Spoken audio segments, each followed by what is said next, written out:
Bonjour à tous. Aujourd'hui, nous allons voir comment créer un support de cours pour les élèves. Je vais utiliser OneNote sur l'iPad puisque c'est quelque chose que nous avons tous. Cela nous permet de travailler tous sur le même support et permet de rendre mes tutos utilisables par tout le monde. Je vais me servir du bloc-notes que nous avions créé dans le tuto numéro 2 qui s'appelait 6B matière 2019-2020. Si on regarde à l'écran, ce bloc-notes se compose de plusieurs parties. Donc une partie bienvenue pour donner les consignes générales du bloc-notes qui n'est pas modifiable par les élèves et que vous pouvez modifier. Une bibliothèque de contenu que vous pouvez modifier mais que les élèves ne peuvent pas modifier, ils peuvent juste la regarder. Un espace de collaboration qui permet de gérer le travail de groupe. Plusieurs élèves peuvent écrire en même temps sur une même note. Et ensuite, les parties propres à chaque élève. Je vais commencer par supprimer l'espace de collaboration, parce que dans le cadre de l'école à la maison, cela ne me sert à rien. Je vais appuyer longuement sur espace de collaboration. En bas va apparaître une petite poubelle. Je vais appuyer dessus et cela va le supprimer.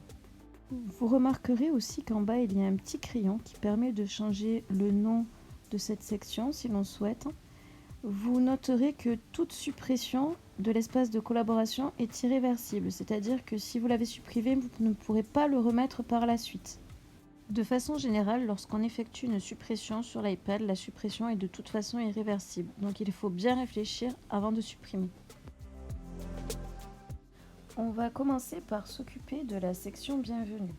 Donc de base, OneNote vous crée des choses qui expliquent comment cela fonctionne. Donc vous pouvez choisir de les laisser ou de les supprimer. Moi, je vais choisir de les supprimer. Je vais donc faire un appui long sur la première des notes que je veux supprimer. Puis je vais cocher les 3 notes puisque je veux les supprimer toutes les 3. Puis je vais appuyer, comme tout à l'heure, sur la petite poubelle. Je vais maintenant personnaliser ma section bienvenue. Donc je vais ajouter une page.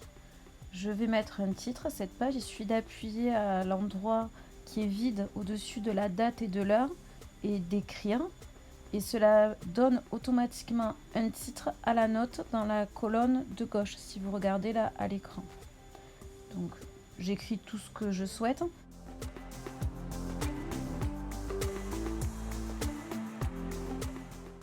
Je vais joindre à ce tutoriel un bloc-notes que je vais vous partager en simple consultation dans lequel vous trouverez la section bienvenue, que moi j'ai appelé mode d'emploi, que j'ai donné aux élèves de 5e B et de 5e C. Vous pourrez recopier tout ce qui vous plaît et l'adapter pour votre propre bloc-notes. Il suffira d'ouvrir ce bloc-notes dans OneNote et de recopier les parties qui vous intéressent. On verra un tout petit peu plus loin dans cette vidéo comment on fait pour copier. Maintenant que nous avons fini la section bienvenue, nous allons retourner en arrière en appuyant sur la petite flèche. Et puis, nous allons nous intéresser à la bibliothèque de contenu. Nous allons essayer de la réorganiser. Donc, nous allons l'ouvrir. Nous allons ajouter une section, parce que là, il y a une section utilisation de la bibliothèque qui est faite de base. Moi, je voudrais en créer une nouvelle qui va s'appeler leçon numéro 1. Je vais appuyer sur plus section. Et puis je vais pouvoir taper le titre que je souhaite. Donc ici, leçon numéro 1. On voit qu'à l'intérieur, il y a une page sans titre. Donc moi, je vais l'appeler document numéro 1. Puis je vais rajouter une autre page en appuyant sur plus page comme tout à l'heure.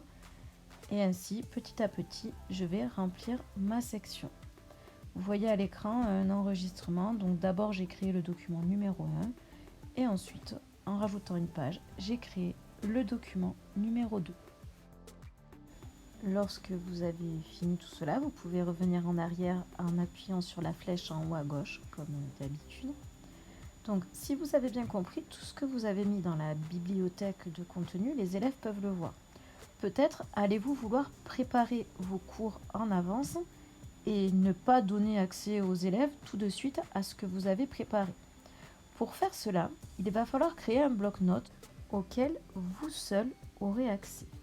Ce bloc-notes ne va plus comporter de nom d'élèves, il va juste y avoir des sections que vous allez créer à votre bon vouloir et dans lequel vous pourrez préparer vos cours. Pour créer ce bloc-notes, vous allez appuyer sur plus bloc-notes en bas à gauche. Ensuite, vous allez donner le nom que vous voulez à votre bloc-notes. Moi ici, j'ai choisi de l'appeler mes cours de 6e.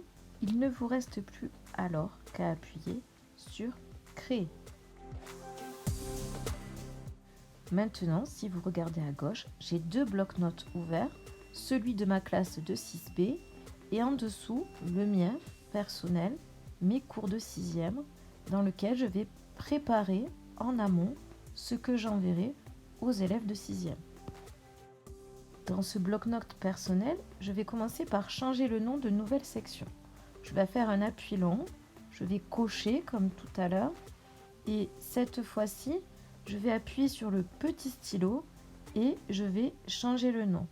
Ici, je vais l'appeler leçon 1.